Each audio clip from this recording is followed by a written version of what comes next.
Tuesday, August the 6th, 2013. This year is almost over. Live from Pickens, South Carolina. I'm Matthew T.G. Hey, and I'm Tony Casey. Welcome to the Technology Show, weekly podcast featuring technology, theology, and everything Matthew in forgot between. to set Tony's camera up right. Yeah, it's still set for Greg Edmonds, guys. Yes, I'm looking straight up because Greg Edmonds was in studio. I was gone to Chicago.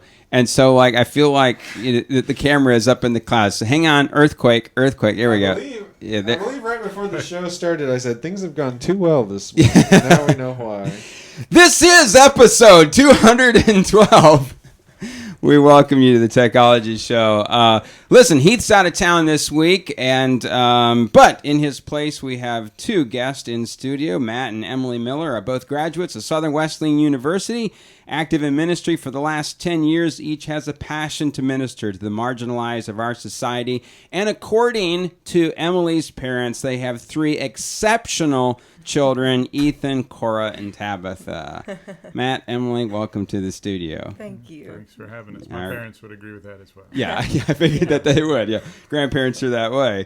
All right, so T's got some new things going on this week. One has to do with our live stream. So Yeah, let's talk about that. So I've been scrambling this morning because thanks to Heath, my good buddy, my good social media friend, we were able to increase our YouTube subscribers to over 100, which happened to coincide with an event that YouTube lowered the amount of people you had to have as subscribers to do live streaming right on their website. Lower the bar. Yes, but it was a $49 a month investment to do the live streaming the way we've been doing it, and I've been anxious and excited for the day when we could just go directly to YouTube, and now the day has come, and we are doing it, and hopefully everybody's seeing this well, and everything's going to be fine. Yeah. Listen, just a big apology to our listeners for last week. We had to cancel the show at last minute. There was an untimely death in the church that Matthew and I attend, and Matthew actually had part of the service. It was at 11 o'clock, an hour before we normally go live, and so we thank you for putting up with us. And also, huge thanks to Dr. Devin Smith. His attitude was great about this. He was supposed to be our guest last week. He rescheduled for September the 17th. And for those of you that may not remember, he's in charge of all the online learning at Oklahoma Wesleyan University. And so, Devin, if you're listening, thank you so much for your attitude. And we will see you on September the 17th.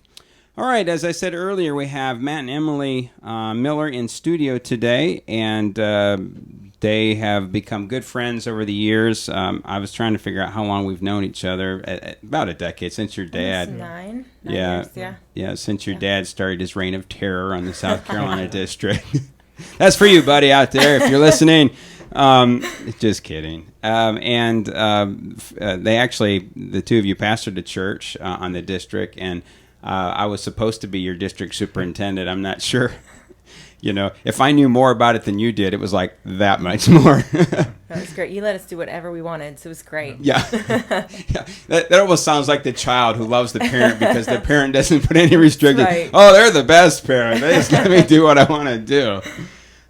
Listen, we had you guys come in studio, and a lot of this has to do with just some decisions that you guys have made personally about your living situation over the last year. The two of you bought a home just this past year, and that's no big deal. However, your demographic, your age, a lot of times, we see a trend where what we want to do is move out into the suburbs, move where it's safe. It's not where I don't have to lock my doors, and we have this kind of idyllic American life.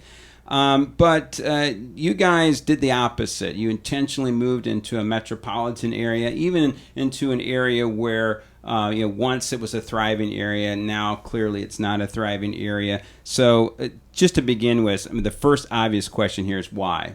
Why make that decision?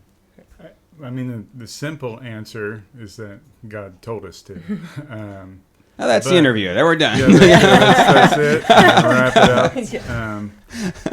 But it's really been a process. It's taken place over, almost as long as we've known you. The process has been going on even before. We just really feel like God has called us to reach out to those people who are different than us, people who are in a lower socioeconomic level. And so living in the suburbs, it just doesn't make sense. Like when I think about who Jesus was and what he did, like he left the comfort and the perfection of heaven to come live with all of us. Like that's us moving to the poor side of town or the declining side of town, whatever you want to call it. Like, that's nothing in comparison to what he did. And so we realize it's not for everybody, but we do feel like specifically God has asked us to do that. Yeah. And I would say too, if I'm being honest, I mean, what we make, for us to live within our means puts us in this neighborhood. So don't make us more noble than we are. We probably couldn't afford the idyllic suburbs even if we wanted to. At the outset, we didn't necessarily know that would be the case financially. You know, we have tried to be wise, but we've typically had ministry jobs or nonprofit jobs. Yeah. And so in that sense, it's natural. It's not like we're making much more than our neighbors. So, but yeah, I think it's obedience to God first and foremost. Now, there's no question in my mind that for you guys, there's kind of been an evolution of thought here. Maybe this started in college days or whatever, but certainly different themes. Like one of the things you just brought up here was the fact that Jesus leaves the safety of heaven. I mean, we have this great theology in the church called the incarnation, and a lot of times just underappreciated. What does the incarnation mean?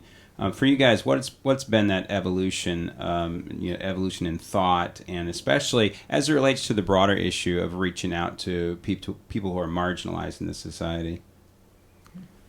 Well, I mean, for me, I grew up in the suburbs of Cincinnati, like the wealthy suburbs of Cincinnati, where basically my family may have been considered one of the poorer families. We lived on the worst side, or the bad side of Wooster Pike, which meant that, you know, my dad made less than $100,000. You know, like that was the bad side of our town.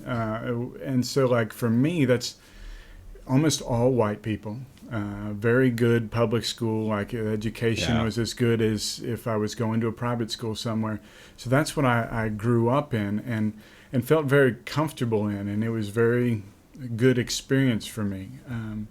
But then as I started to travel outside of that and go into different parts of the world, down here to South Carolina, that was quite a change for me. But, you know, like, it is for all of us. The country of South Carolina. The country of South Carolina. Yeah. Anybody in this room native born? Not me, you know. Not me either. But then, like, you know, playing basketball and the people that I would playing with on the team. So that was really the start of it for me. Yeah. The guys that I was playing with, where they came from, was drastically different than me.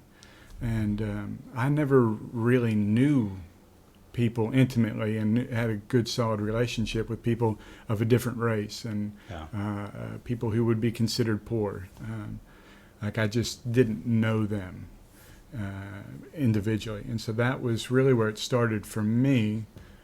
But then even when we started pastoring, we were pastoring a church in Malden, there are areas of Malden that are a little bit rougher than others, but you know, it's mostly upper middle class white people, and we very much thought, you know, we're going to go there and we're going to begin doing a great service over there, and people are just going to start flocking in, and we're going to have this great thing. And started following all these examples of like attracts like, and start setting up a service for us how we would like it, and then the people who are like us are going to come. And you know, that rule, that is a law of human nature. Like does attract like, but it's not a biblical rule, I don't think.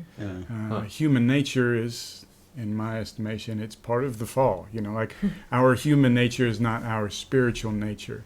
And so if that's something of human nature, I don't think that's what God intends when you look at Revelation 7:9 and who's gathered around the throne. It's not a bunch of white bread gathered around the throne. It's people of every race, people who speak every language. They're all there worshiping Jesus. And if we're supposed to be part of bringing his kingdom as it is in heaven down here to earth, then I think, quite frankly, sinful for us to think that we should set up churches just for white people, churches just for black people, churches just for every ethnicity. Yeah, and this is a huge matter of debate in Christian academia because you had back in the 70s, McGavern, who was a big church guru, he said that homogeneous churches, in other words, race-specific, that was God's way of reaching.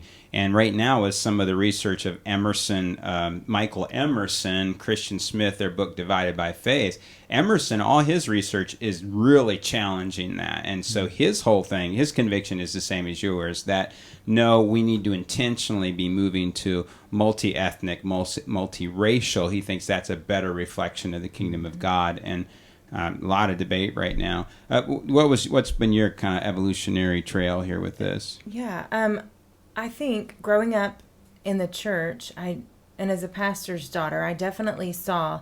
I remember my times when my dad would go to visit people, and he would say, they don't want to come to church Sunday because they don't have the right clothes to wear, or adopting families at Christmas. I saw some of those little things in pieces, and my heart definitely resonated with that. But I think as I look back, it's just been a lot of little things.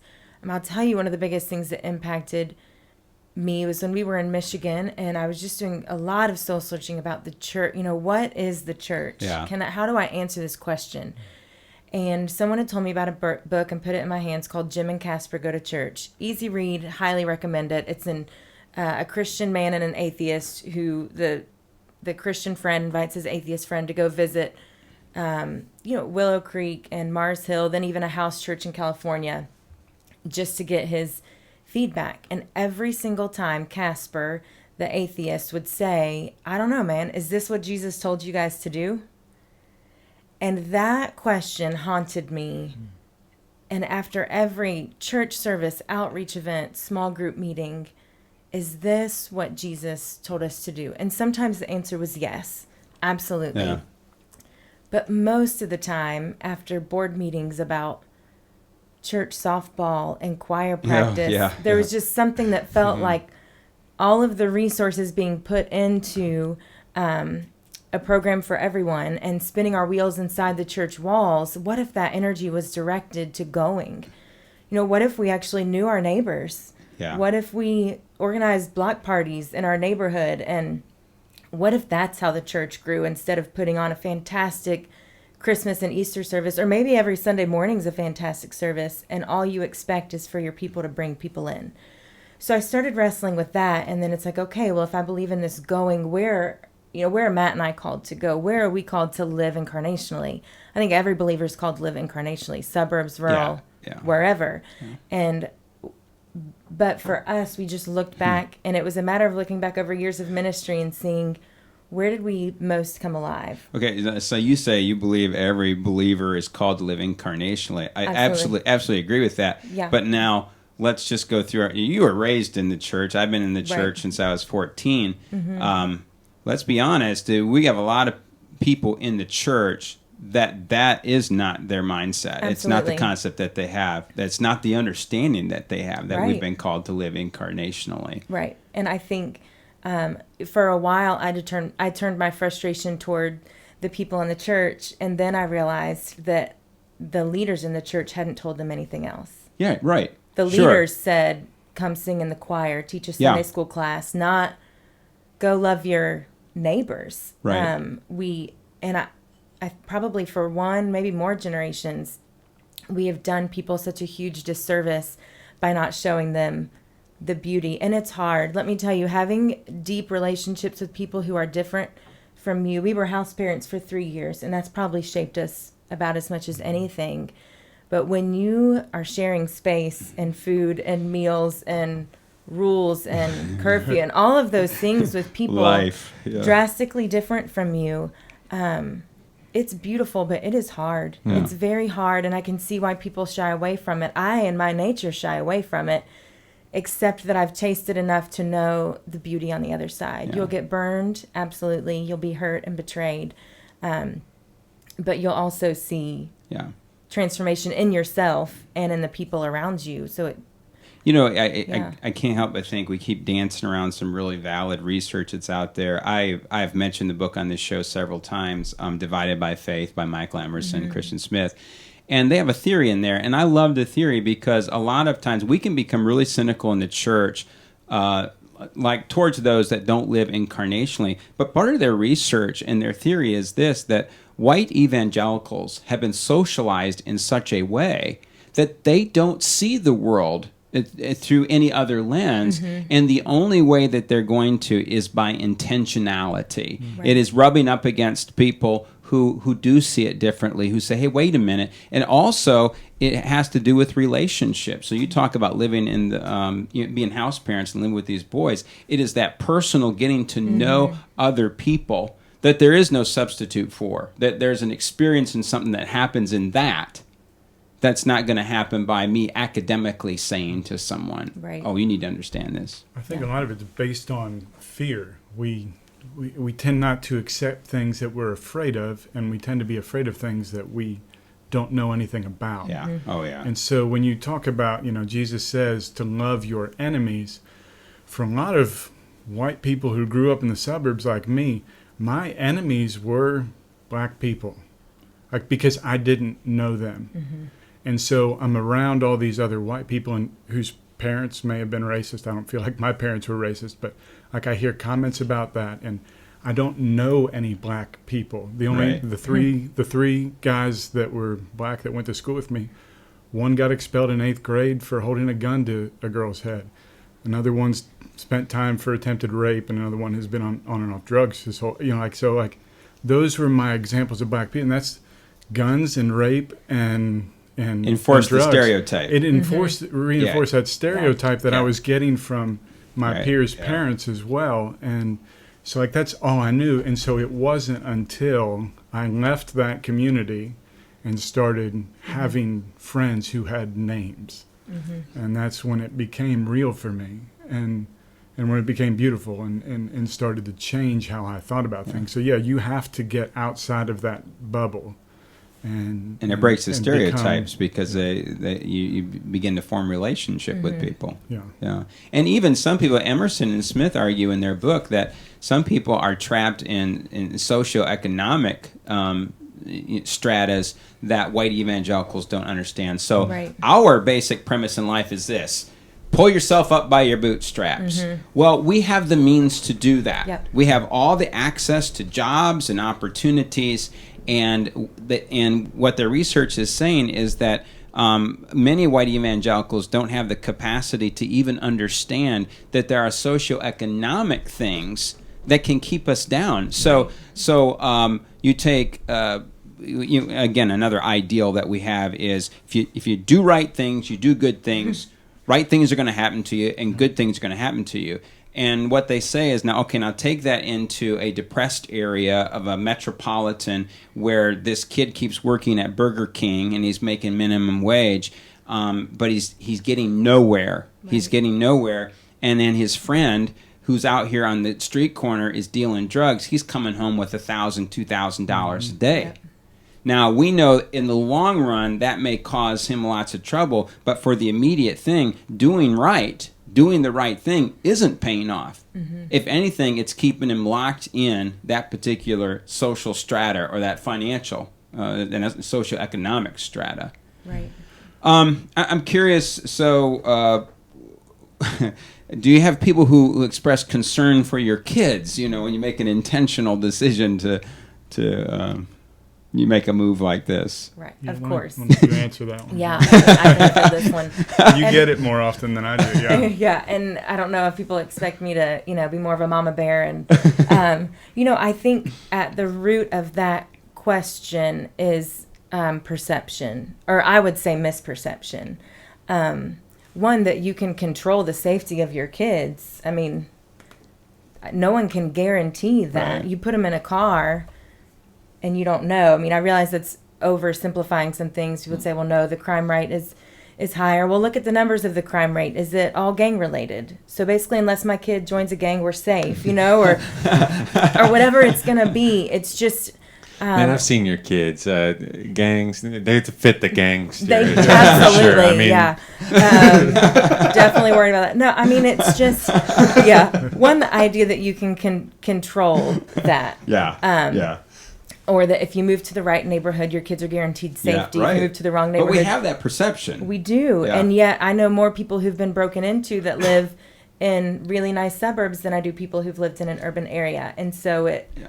I was going to say that west side of Chicago, the west suburbs, which is affluent, right now, heroin is just having its way out in the suburbs. But we have this prescription idea. drugs among Yeah. teenagers in affluent areas. So that would be my first thing. And then the second one would be a biblical one, or more a question for believers out there that question it. And it's, what does Jesus say about our family in regards to following him?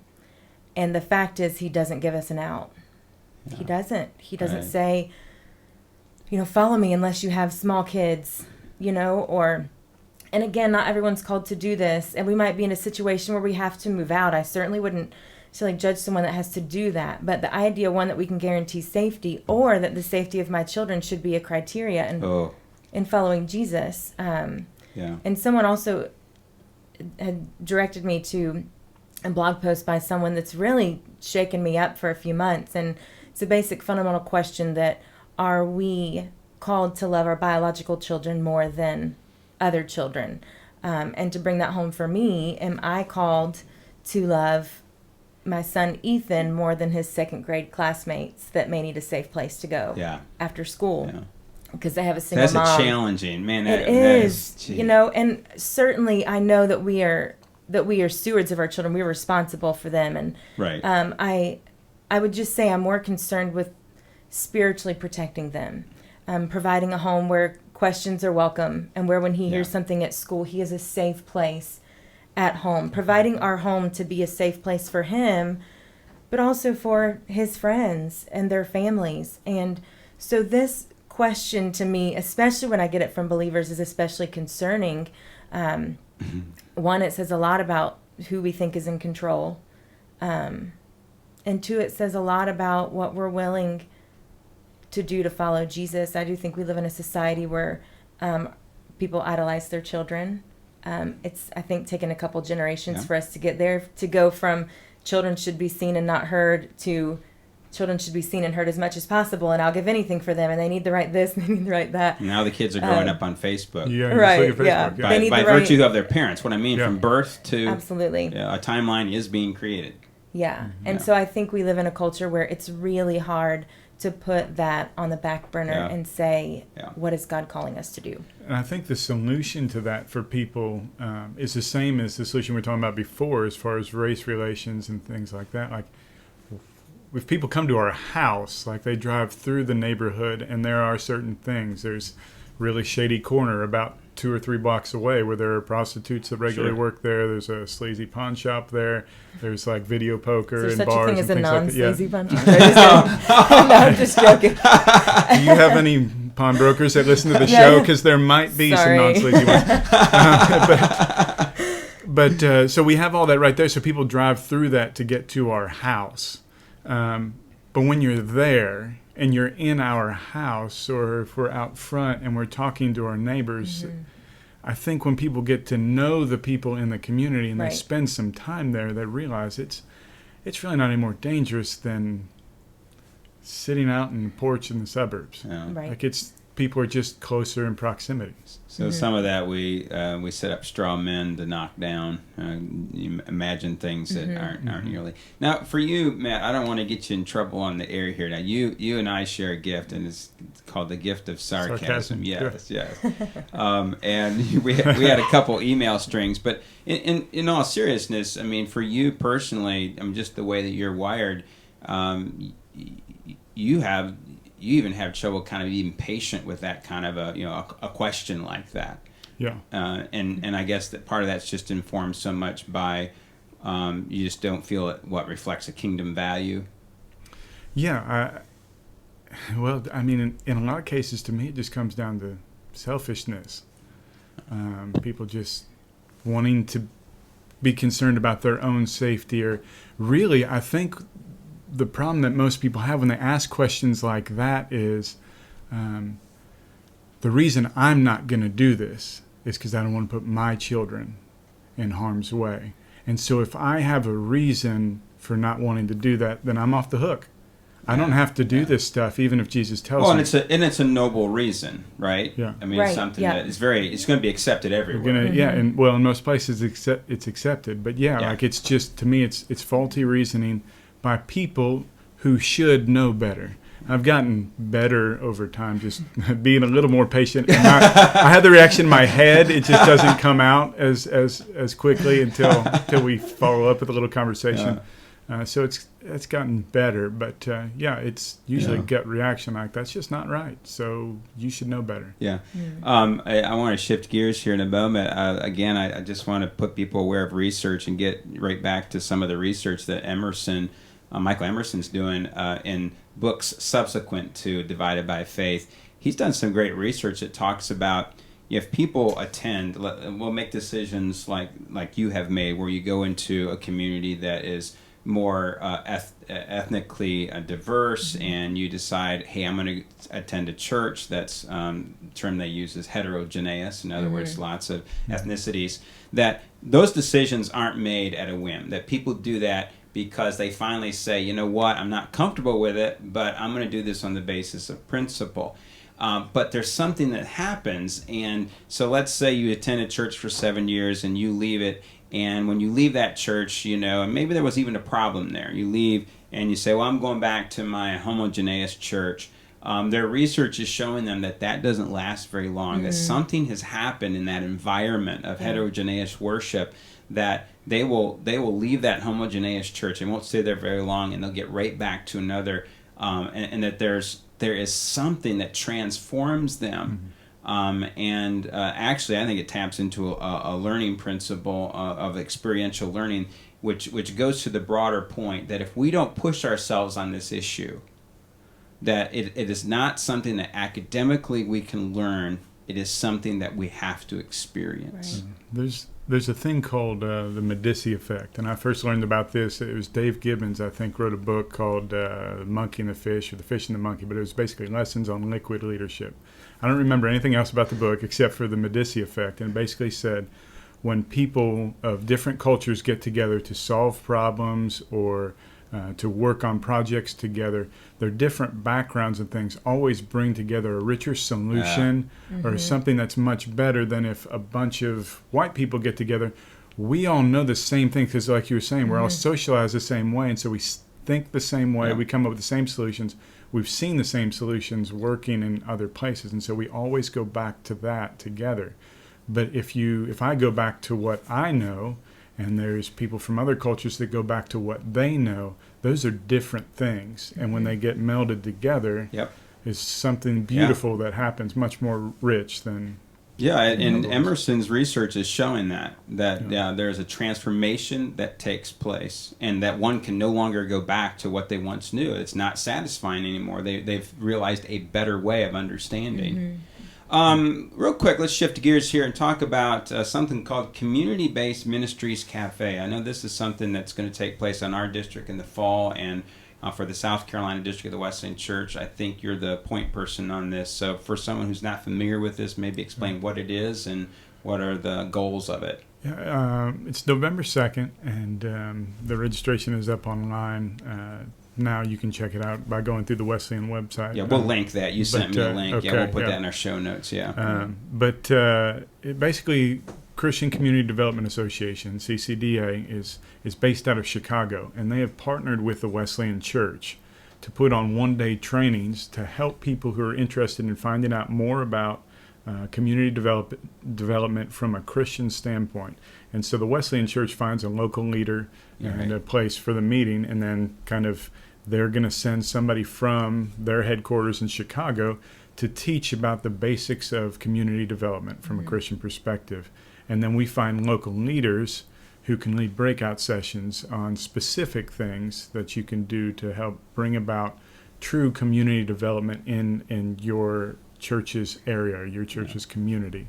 And so that'll take place here in November. And isn't part of the idea here too that out of this will grow partnerships with already existing Absolutely. community organizations. It's just that we get a voice and a place at the table, and we want to be part of the solution. That's the other big part of it too, is trying to tap into local groups that are already doing things. But what we've discovered in just that limited time, there's not much connection between these groups, and some of them have grown so large that I think they don't feel like they need to have a connection. So we've been trying to find churches that are doing things in the community already, small nonprofits that are doing things in the community, and figure out how can we do these things better instead of duplicating it. And that's really, we've kind of set up a time frame. We wanted to wait a couple years before we start anything. We felt like we were going to come in here, either plant a church or start a nonprofit. We don't really have any clue what's going to happen out of this. But just to wait and see what's going on so that we're not duplicating what other people are doing. Maybe partner with different groups. There may be people that are passionate about something. They're working in one church because that's all that church has. But they'd be a much better fit working in this ministry and at another church. Doesn't mean they have to switch churches. It just means they go and volunteer at the other one. And so trying to help bridge those connections is a huge part of what we want to do and what this community-based ministry cafe is about. Matthew just reminds me when we had Keith Loy on from Celebrate, and we asked the question about what they do in the community, and he said, we realized early on we didn't need to reinvent the wheel. We began to figure out who's doing what in the community. And how can we support them? We partner with it. I mean, our goal, like I said, we don't really have much of an agenda except to move in and be neighbors. For us, that meant public school for our son, with all a Title I school right in the thick of it. Sure, could he get a better education somewhere else? Maybe. But for us to be intentional with the community, we just felt like that was a given. So it's just to be neighbors, be involved in the local school, just become part of the conversation, not we're coming in to help you, broken community.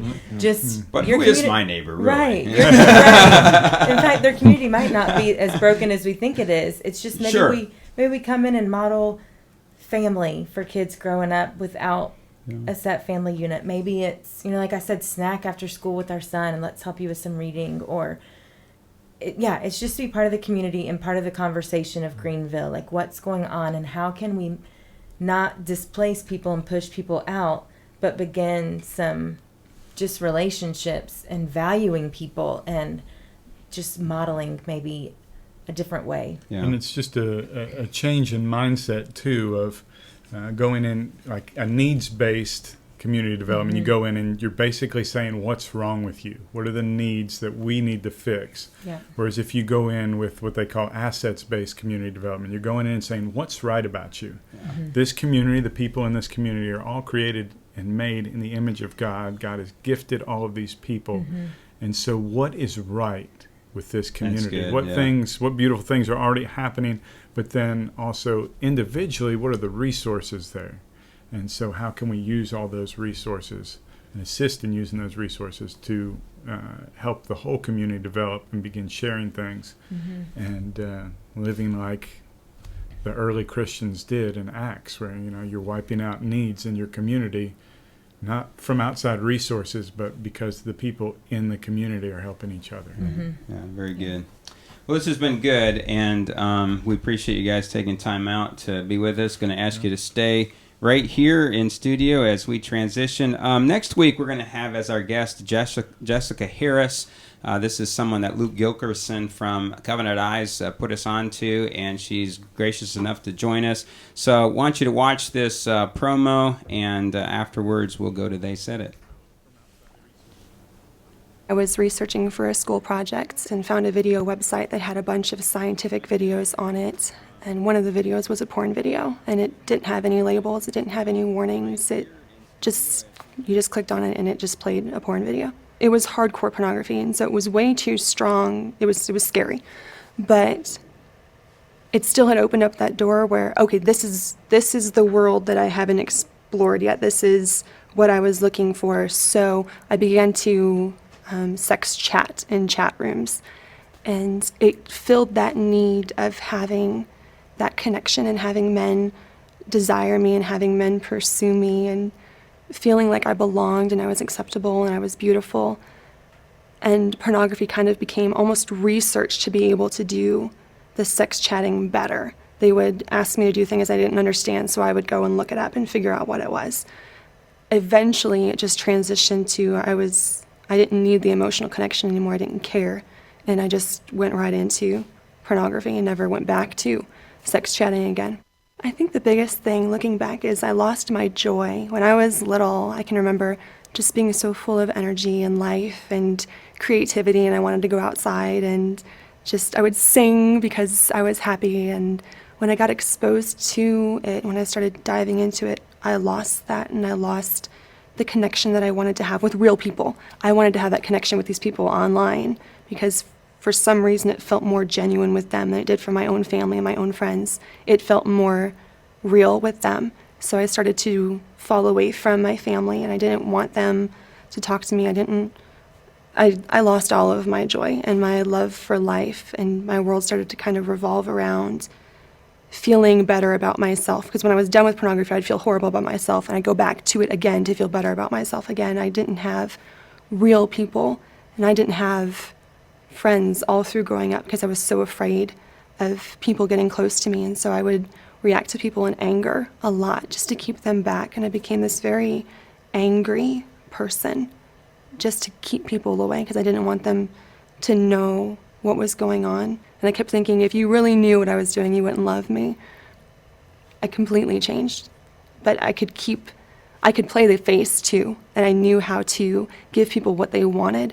So at church, I was the perfect Christian girl. At school, I was the teacher's pet and the straight-A student. I knew how to play all the different parts in my life, but none of them were real. My genuineness was gone. All right, again, that's Jessica Harris. She's going to be our guest next week, anticipating that's going to be a great show. Right now, we want to welcome into the show Jeremy Gertis, our good friend from up in Iowa. How you doing, Jeremy? I'm good. How are you guys? I'm doing all right. Jeremy is kind enough when Heath is out of studio to join us for They Said It. So, without further ado, let's jump into They Said It. Read my lips. I'm going to say this again. I've never taken steroids or HGH. I took the initiative in creating the internet. The Macintosh, of all the machines I've ever seen, is the only one that meets that standard. Well, I'm not a crook. If you know what you're doing here, slide out. The world's first laboratory-grown beef burger was flipped out of a Petri dish and into a frying pan on Monday, with food tasters declaring it tasted, quote, close to meat, end quote. Health and Science correspondent Kate Keeland reporting on the first genetically raised meat patty produced in vitro and costing $332,000. Source, Reuters. Yay! I'm going to eat tonight, guys! I'm so excited. In the space of a couple of months in 2006, when Phillips was 14 and should have been a ninth grader, an attempt to escape an abusive home became a descent into human trafficking. She was plucked out of the grocery store, pressed into the domestic service of a drug dealer, and ultimately taken to Chicago and forced into prostitution. Des Moines Register reporter Jason Noble chronicling the story of Brittany Phillips, who was eventually rescued from sex trafficking by an undercover police officer. Source, the Des Moines Register. Time and again, the assumption among Christian leaders, and evangelical leaders in particular, is that the key to drawing 20-somethings back to church is simply to make a few style updates. Edgier music, more casual services, a coffee shop in the fellowship hall, a pastor who wears skinny jeans, and updated website that includes online giving. We're not leaving the church because we don't find the cool factor there. We're leaving the church because we don't find Jesus there. Rachel Held Evans in an article where she gives her opinion as to why millennials are leaving the church. Source, CNN. Australian grandmother to 8,000 Ugandan orphans died peacefully on Sunday afternoon in Sydney after a 14-month battle with esophageal cancer. Gleason will best be remembered as the courageous Australian grandmother with an unshakable faith who traded her Northern Beaches home 22 years ago for a war zone in order to rescue children from the ashes of war. Nicole Partridge freelance journalist reporting on the untimely death of Australian missionary Mama Irene Gleason. Source, Charisma News. Video. Oh, thank you. Would I do it all again? Definitely yes. Yes. The sacrifices have been worth it.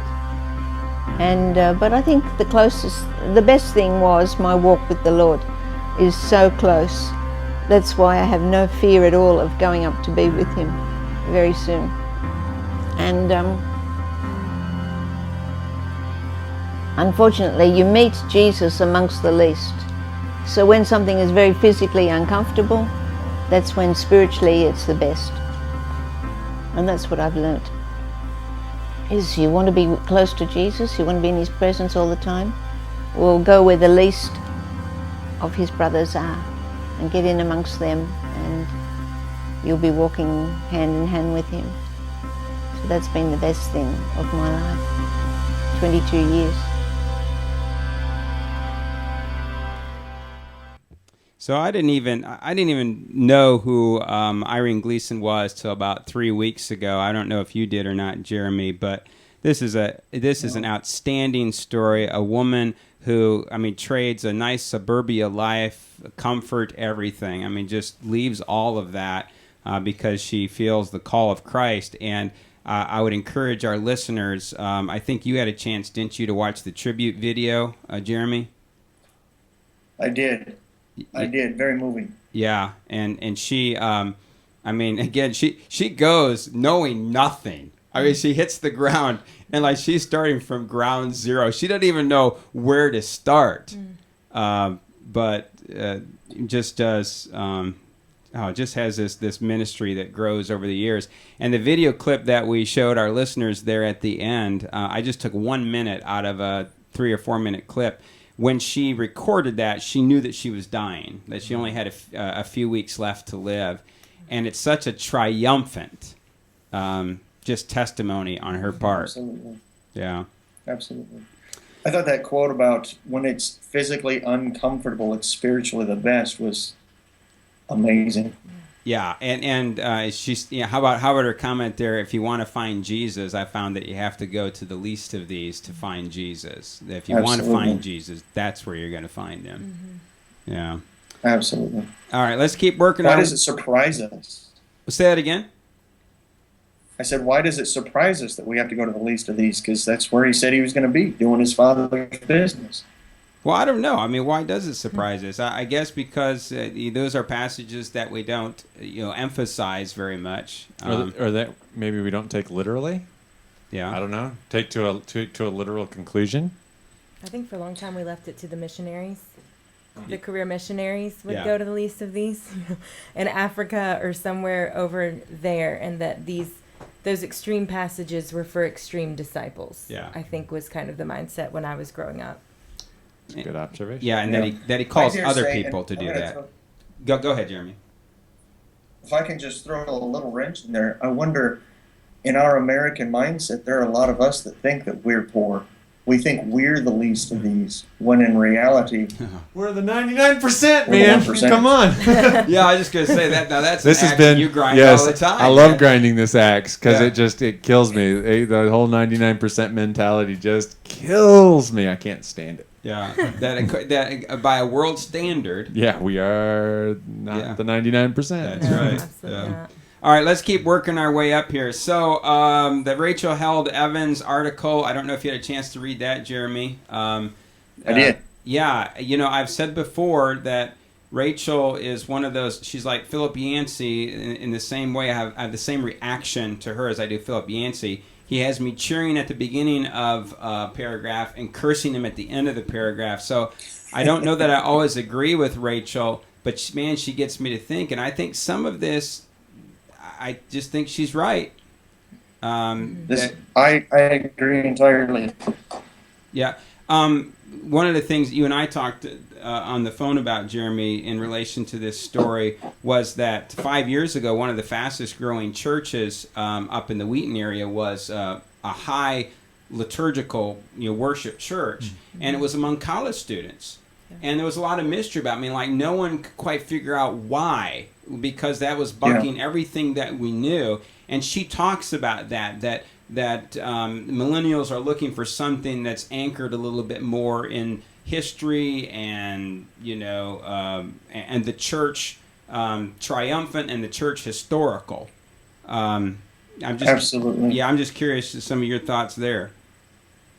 Well, I totally agree with that assessment that millennials are not looking for the touchy-feely, the here and now. They want something bigger and beyond themselves, and that's what the high liturgy gives them, the sense that we've been doing this for centuries and we're going to keep doing it for centuries. It's way bigger, way more important than the normal everyday stuff that we're doing. And I mean, I totally get that the purpose-driven church stuff has a place, and the concept that the worship that we sing should be found on the radio, that there is a time and a place for that kind of stuff. But there's also a time and a place for high liturgy, and we have essentially run it out of the church and told these young kids that, hey, it's all about you, and they're rejecting that. If you look into her article, she does some good research on that millennials are leaving the church, that the demographics are there. So, I mean, she has some research that is not open for debate. What she's doing is throwing out a theory as to why they may be leaving the church. And absolutely, I think she's onto something. That second story is one that you put me on to. You perhaps know more about this because there's a local dimension to this. The story of the Phillips girl there. Maybe talk about that a little bit. Well, this article came out just the other day in the wake of that huge cross-country child prostitution sting that the federal government did, and it really, I mean, you see headlines like these national things going on and worldwide things talking about human trafficking and sex trafficking, and okay, that's nice, it's somewhere far away, I don't have to worry about it, but this is in the newspaper that I know exactly where their office is here in town, and I know exactly where Cedar Rapids is, where this girl came from. I've been there multitudes of times, and she went to Chicago, Illinois, which is not that far from me, and she was basically a modern slave right in my backyard. That blows my mind. Yeah, I think one of the things that is needed in a story like this that helps us to understand is that here you have this 14-year-old, and she ends up in prostitution by no intentionality on her own. Absolutely. She runs away. She comes from an abusive home. She felt like if I break the law, then social services will take me out of the home, which they did. She broke the law. They took her out of the home.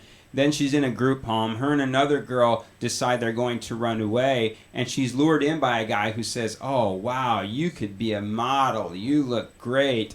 And absolutely, and played to her own ego, and she wanted to do that. And you have this appointment, and once she's brought into the appointment, and if it hadn't been for an undercover cop, she'd have toiled there a lot longer.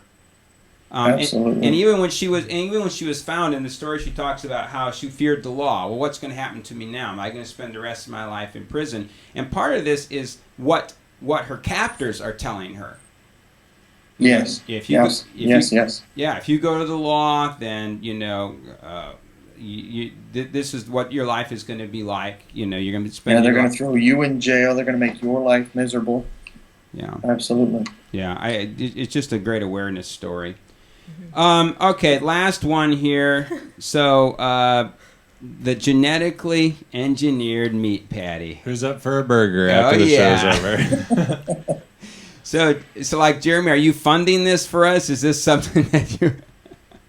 Well, technically, every time you search on Google and you see one of their ads, you're funding it. So good job. Yeah, that's right. That's right. So yeah, it's Sergey Brin? Is he the one who is sponsoring this? The Google guy? Yeah, but he didn't even taste the burger. The money bags behind the operation. Yeah, he didn't even taste the burger. Yeah, I mean, he spent over $250,000, but he had someone else taste it. So, all right, that's like spending That's like buying somebody a $250,000 quarter pounder and then not getting a bite. Here, that's brutal. Interjection. All right. So let me be serious about this story for just a second. Bill Gates has been interviewed multiple times by 60 Minutes, and one of the interesting things that he and his wife Melinda talked about in the most recent time that this aired, she mentions that he just loves to sit down and read. Hey, could you get that, please, Jeremy? Hold on just a second. Thank you. Okay. Anyways, I'm going to try to catch myself back up here. Well, that doesn't help our live listeners.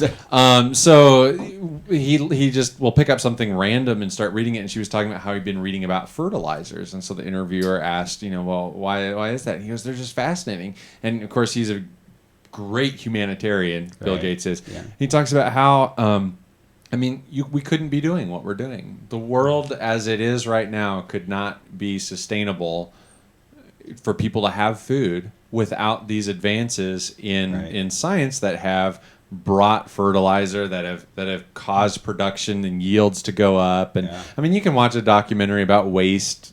Go watch King Corn. It's out there. Certainly, waste is, but we couldn't be where we're at without that.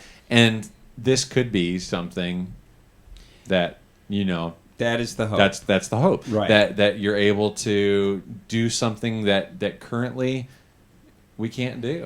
Currently it's impossible to get this sort of protein to this person or this area of the world or whatever it is. Yeah, could a vegan eat one of these? Can a vegetarian have that? That's part of the debate. Vegan friendly. That's part of the debate. So some say yes, some say no. Okay. Right. Yeah. There's a debate like, well, no animal was killed in this. Absolutely, we just took stem cells, put them in a petri dish, and created burgers. So is it 80-20 or is it 90-10? No, listen, the tasters. What'd you say, Jeremy? It's actually 100-0 because they haven't figured out how to grow fat yet. Right. Yeah. So the tasters said, yeah, it's really lean. It's really lean. So that's a problem in and of itself too. Have you ever heard of rabbit poisoning? Or essentially like guys who have gotten lost or up north where it's winter, there's nothing else, and they're getting rabbits, which are very lean. They literally starve eating rabbits because there's no fat intake into your body. Wow. And even though you're putting something in, you're going through starvation because that's not a part of it. It's too lean. Yeah. Wow. We do need fat at some point. It's got different proteins and such in it. And that's why I eat cupcakes. That's why I eat cupcakes. I'm sure that's the healthy fat. And if we could start genetically modifying a cupcake. Oh yeah. To grow in a petri dish. Imagine how we could help the world out there. I don't know if you guys saw this, but one of the people that tasted it actually described this as having a cake-like texture. So this is like a meat cupcake.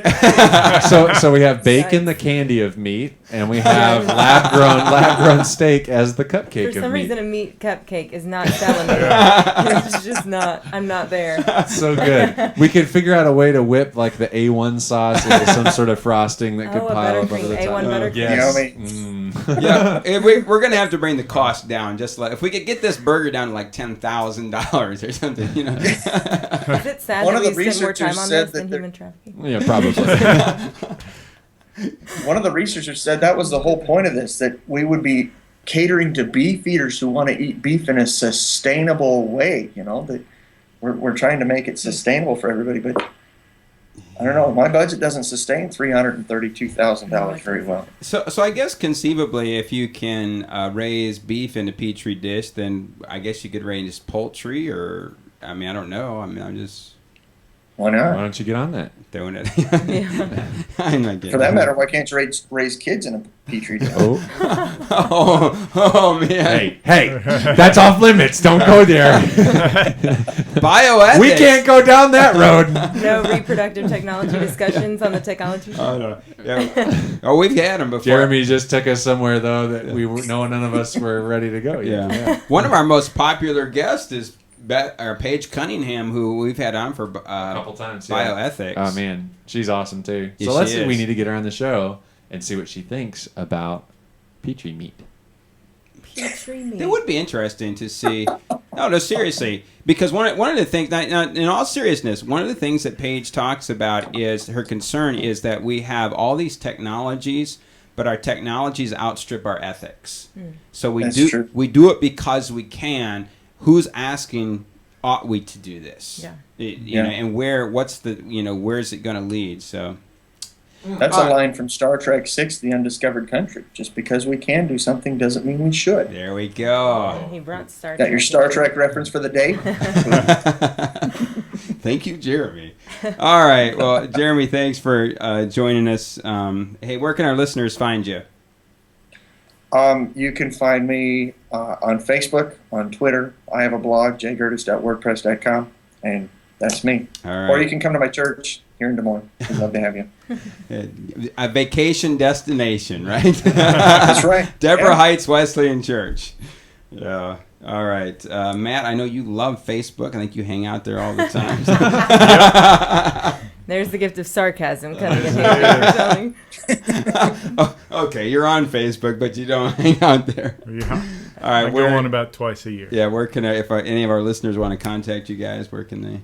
Just shoot an email to me, mattmiller32@gmail.com. All right, Emily? Emily J. Miller 4@gmail.com, and I'm on Facebook slightly more than my husband. More Don't than she post should often, but I scan, I peruse. Thanks for having us today. Yeah, I thank you. appreciate Yeah, it. it's great having you guys in studio. Tej, where can our listeners find you? Everywhere you want to be.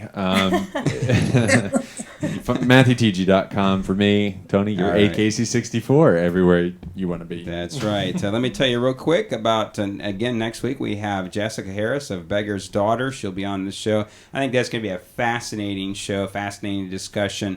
One of the things that we keep talking about on this show, we bring you research about pornography, that right now there are voices in the culture. I mean, the church doesn't have to speak against this. There are enough voices in the scientific community and the behavioral healths that are expressing huge concern, especially with the exponential growth of pornography through the internet. And Jessica's story is just one of those anecdotal stories that I think will help inform us. On August the 20th, David Higgle will be with us. He works at the Wesleyan headquarters. His area of interest has been attrition in the ministry, a concern that men and women who are called into ministry are burning out. And so he's been trying to put together what you might call our best practices, what helps us to have longevity in ministry. I think that's going to be an informative show. September the 10th, Chad McCullum is going to be with us, our good friend from Western Michigan. Now he is at headquarters. He's working at Global Partners. He'll be talking to us about his new responsibilities there. Dr. Devin Smith will be with us September 17th. And currently, right now, I'm talking with the administrative assistant to, oh, wow, just left me. Thank you. Yeah, Matt's over here. Mark Batterson. Mark Batterson. Yeah. And so we anticipate in the next few weeks there'll be an interview with him. And still keeping our fingers crossed. You can say a prayer for us for Russell Moore.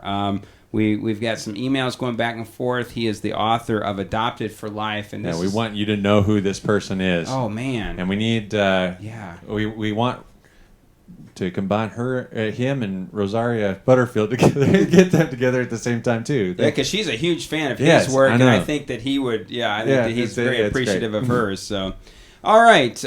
If you want to do further research on anything we discussed today, you can find all the stories that we have linked you to on our website at thetechnologyshow.com. If you want to contact us, send your emails to thetechnologyshow@gmail.com. And if you want to call us, pick up the phone, dial 3049 Theology. That's 304-986-5649. Leave us a message. We may even play your comments on the air. As always, thanks for joining us. Goodbye, everybody. Goodbye. Adios. Adios. He thought it says adios.